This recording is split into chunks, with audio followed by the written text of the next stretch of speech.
Hello and welcome to CrossTalk, where all things are considered. I'm Peter Lavelle. The firing of Rex Tillerson at the State Department surprised few. How he was fired is something, well, completely different. Tillerson was often described as bland and on numerous occasions out of step with his boss, Donald Trump. The nomination of Mike Pompeo to replace him is anything but bland.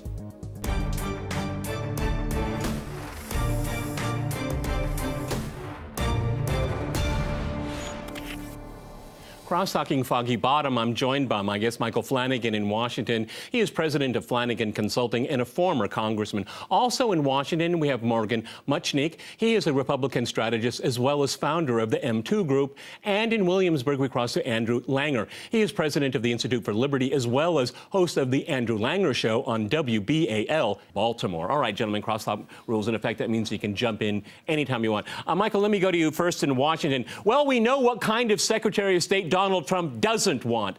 Does Mike Pompeo fit the bill of a Secretary of State? Do you think he does want? Go ahead, Michael. Thanks, Peter. I think, yeah, he does. I think Trump is a dynamic person. There's a lot of energy in what he does. Whether you like the energy or not is up to you, but it's not a circumspect approach to problems like maybe Obama had or even Bush. It's much more energetic, it's much more lively, and Pompeo certainly fits that character better than Rex Tillerson did, just from a sociological point of view, if you'll permit. Morgan, you know, I've looked at Pompeo's history. Former military man. He actually graduated first in his class at West Point. You know, obviously, he was in Congress, but he's not a very diplomatic guy. Okay, I mean, his statements in public life are very, very strident. Is that the kind of person the United States needs at Foggy Bottom? Go ahead, Morgan. Well, in terms of what the United States needs or not, that's open for debate. I agree with your former speaker that it's what President Trump wants. I think President Trump is very much of the mindset of being a proactive problem solver.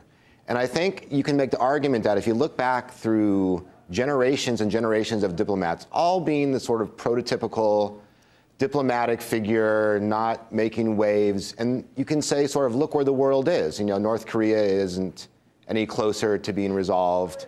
You know, Iran deal, we can talk about that. Well, but Morgan, let me jump in here. So let me ask you something real quick here, because I think it's kind of important here. Sure. I absolutely agree with you. You serve at the pleasure of the president. Absolutely, okay? However, I think it's all fair to say, and it looks like you guys are all pretty much Republicans. I'm a conservative. I don't necessarily identify with the party. But, you know, and it's not an insult. Donald Trump is not very knowledgeable about world affairs, okay? I mean, and I sometimes get the impression he's not really quite interested in it. I think the United States at this time particularly really needs a strong Secretary of State. So throw that back to you, Morgan. Well, okay, so fine, yes.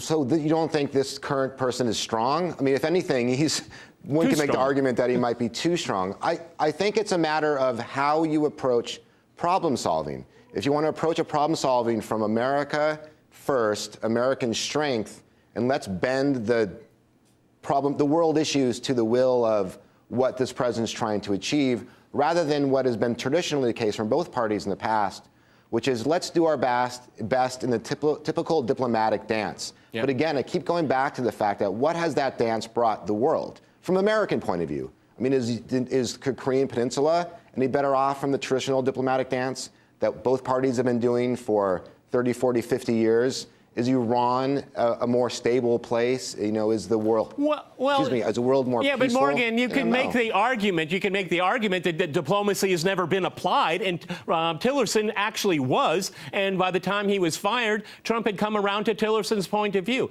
Andrew, let me go to you. Important question here. I mentioned that Pompeo used to be a military man. It seems like now the circle has been completely closed. Trump is surrounded by military people, okay? A very high rank and experience here. And I think my producer sent out the questions to all of you. I mean, does Trump really need a top diplomat? Because it doesn't seem like that's part of his vision for America first in the world. Go ahead, Andrew. Trump does need a top diplomat, but you know, let me gin off of something that Morgan was talking about in terms of problem solving, because there are some internal problems that have needed to have been solved with regards to this administration and relationships with our foreign affairs community generally. And so I think it's very interesting that Pompeo was over at CIA in an era in which the intelligence community has been essentially at war with the president since before he took office. Sure. Now with the appointment of a career CIA officer as head of CIA and Pompeo moving over to state, one wonders if a lot of that that fence has been mended in many respects. That Pompeo was brought in there to really try to build those relationships and to fix the problems and to get CIA and the intelligence community generally in line with what the president is looking at in terms of a world agenda. And now the president takes Mike Pompeo, solves the problem over at CIA and the IC, and then he brings him over to state, where you have a core of career diplomats. I know a number of them. I went to school with a number of them who are not big fans of this president, so there are mixed messages being sent abroad.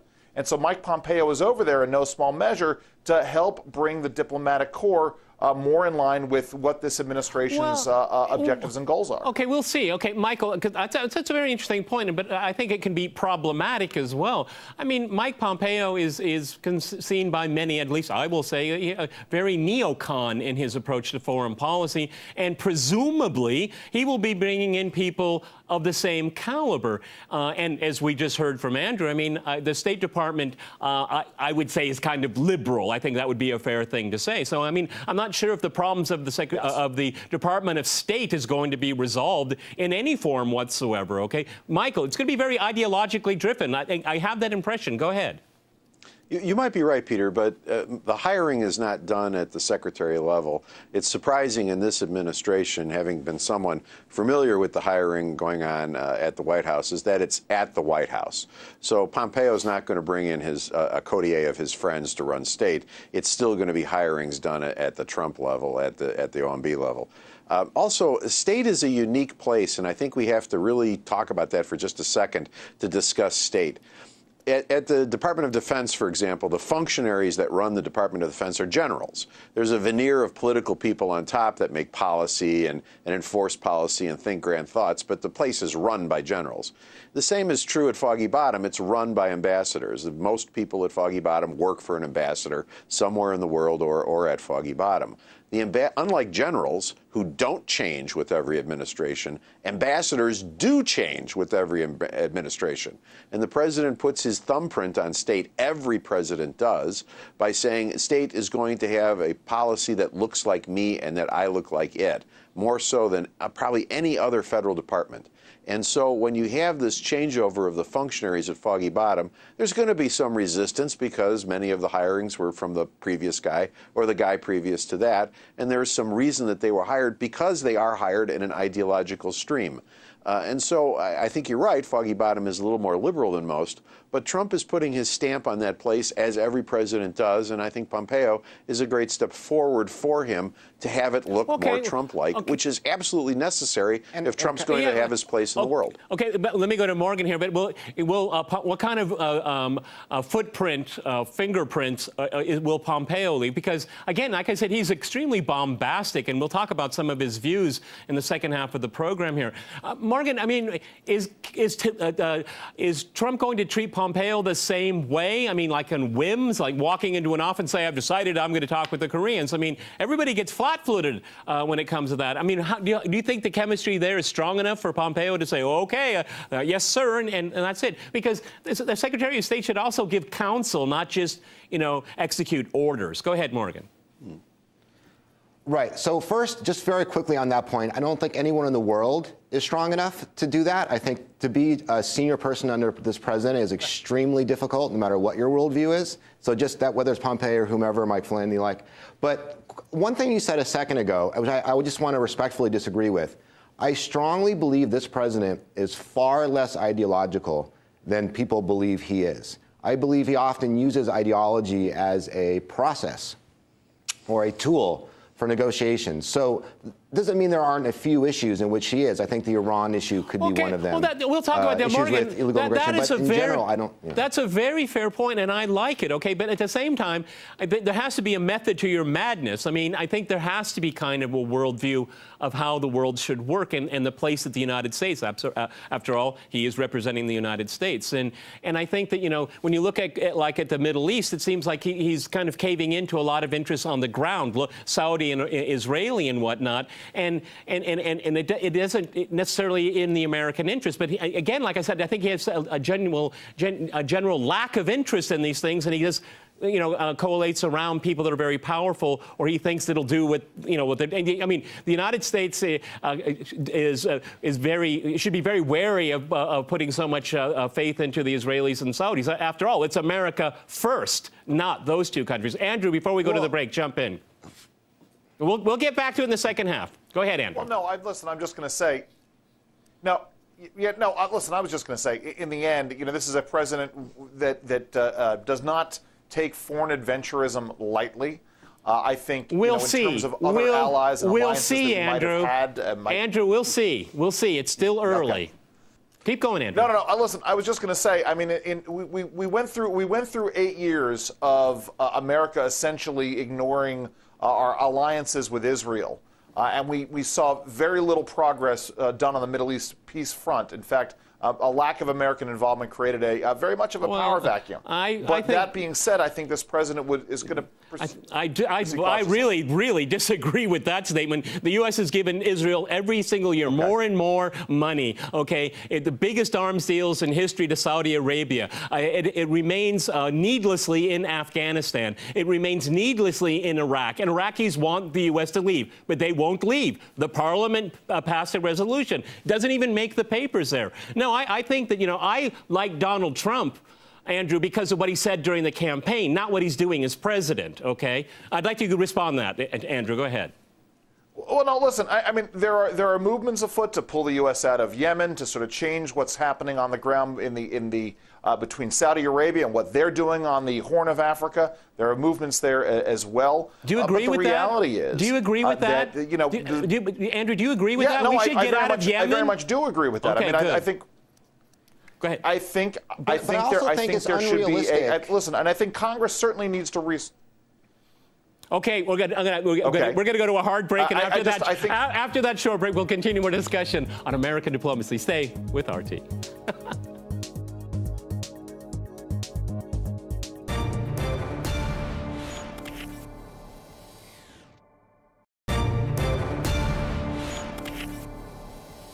Welcome back to CrossTalk, where all things are considered. I'm Peter LaBelle. To remind you, we're discussing President Trump's government reshuffle.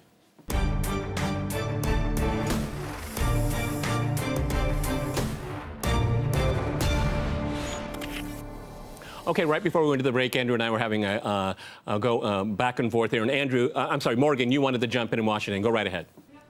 Oh, sure. The only point I was trying to make was that it's true that America is still involved militaristically in certain areas of the world. I mean, I just think it's unrealistic to expect any president to be this sort of isolationist version from 100 and some years ago. The world is still a dangerous place, and I think there's a room for President Trump to have a less interventionist, and I strongly prefer that word to neocon, less interventionist role in the world, but still not be literally zero. It's just not realistic in the world for the superpower of the world to have literally zero footprint. And I know you don't necessarily mean zero, but I do strongly believe that people need to look at it, compare it to the former administration or the administration before that, and have a more realistic understanding of America's military role in the world. Yeah, I don't disagree with that. I mean, the United States is the most powerful country in the world, and of course it's going to have a footprint. Absolutely, that's true, all right? Let me go to Michael here, and that kind of brings us to where I wanted to go. I mean, if you look at, of course, the conflict in Syria, Trump inherited it, but there's no real reason for the American military to be there whatsoever, okay? Quote unquote, Trump defeated ISIS, which is not true. The United States played a role, Russia played a role, Iran played a role, Hezbollah played a role, and most of all, the Damascus government did. Okay, that is winding down, but the American footprint stays there, and nobody in the country wants them to stay. They're playing the role of a spoiler. Let's go to South Korea. Those two Koreas are talking together, and the United States wants to be a wedge in that. I say more diplomacy. Let's have someone that will say, let's sit down and resolve this, okay? But no, and that's the kind of adventurism that I think the U.S. needs to get away from, because it doesn't have any benefits from it, okay? Go ahead, Michael. They're talking because of the Let me go to Michael. Let me go to Michael. Go ahead, Michael. Go ahead. Yeah. Morgan and I both want to jump in on this. The adventurism you're talking about, Peter,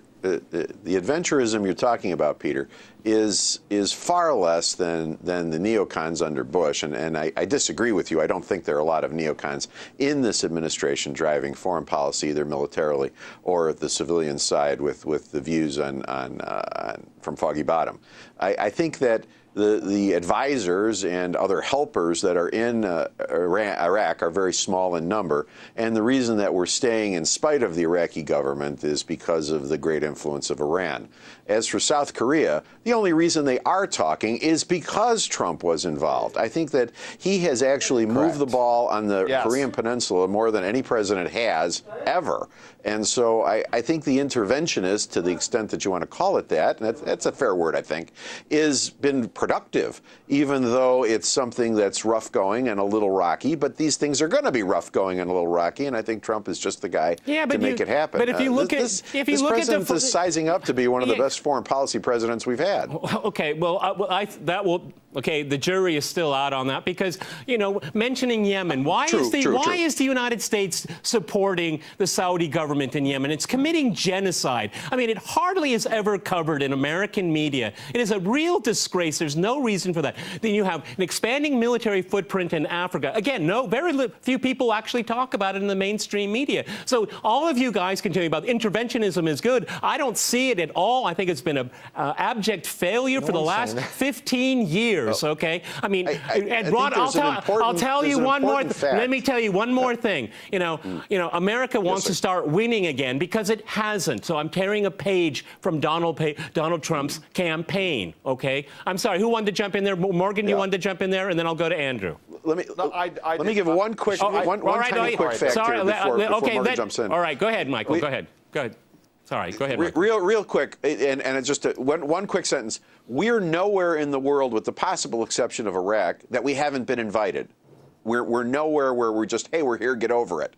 And so if we're in Africa or wherever else we are, we're there with the permission and understanding of the country. So having said that, let me but do they, leave that okay, but at the same time, is there an authorization from Congress to be there? That is important too, okay? Well, when you see the entire congressional powers and war making being eroded, and it doesn't matter what administration, what party's there, that is a trend that is very, very dangerous. Okay, Andrew, go ahead, jump in, all right?